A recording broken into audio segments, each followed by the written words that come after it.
can see that by the cars. Remember now, all the proceeds go to the Ludlow Foundation. We give millions in grants and scholarships around the city. I've admired the foundation for quite a while. Charlotte flipped through the catalog.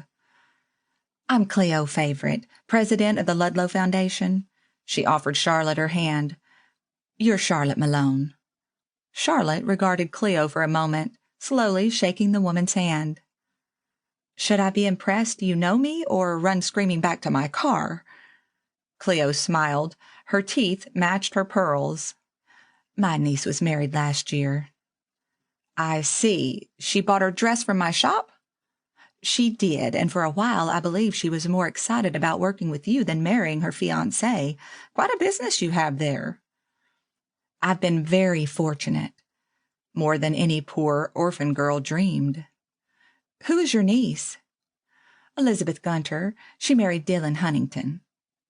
Cleo started toward the tent. Charlotte followed so as not to be rude.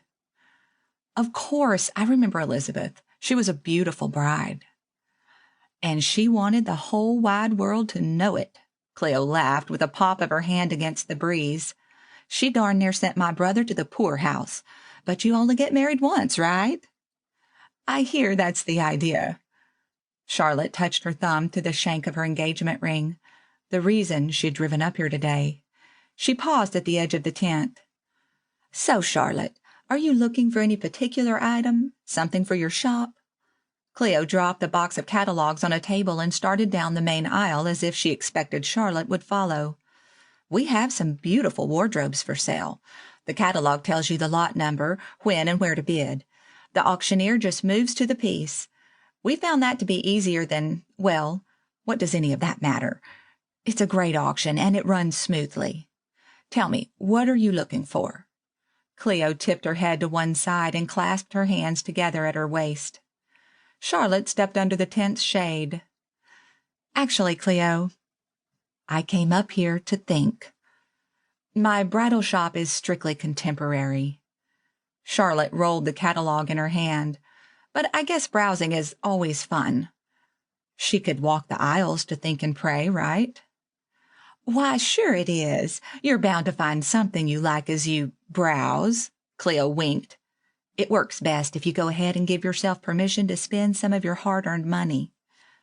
I'll keep that in mind. Cleo trotted off, and Charlotte picked a side aisle to wander, examining the pieces as if the answers she longed for might be lurking among the ancients and the antiques.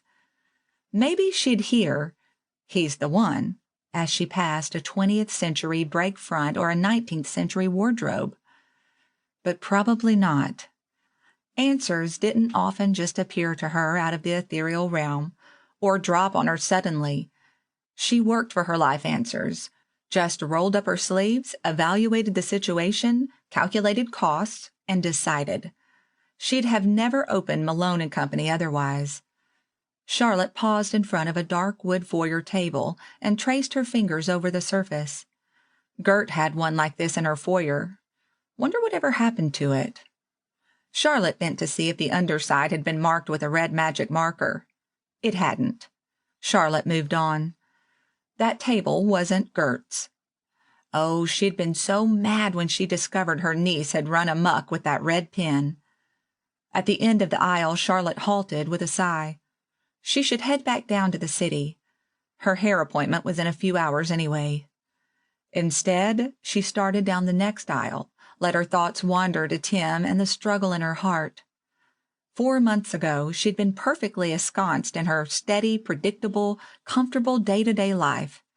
Then the contractor who remodeled her shop harangued her into accepting his Christmas dinner invitation. He seated her next to Tim Rose and changed Charlotte's life. A dull, tired rolled-top desk caught her eye. Charlotte stopped in front of it and smoothed her hand along the surface. If the grain could talk, what stories would it tell? Of a husband figuring the family finances? Or of a child working through a homework problem? Of a mama writing a letter to the folks back home? How many men and women sat at this desk? One or hundreds? What were their hopes and dreams? One piece of furniture surviving time. Was that what she wanted?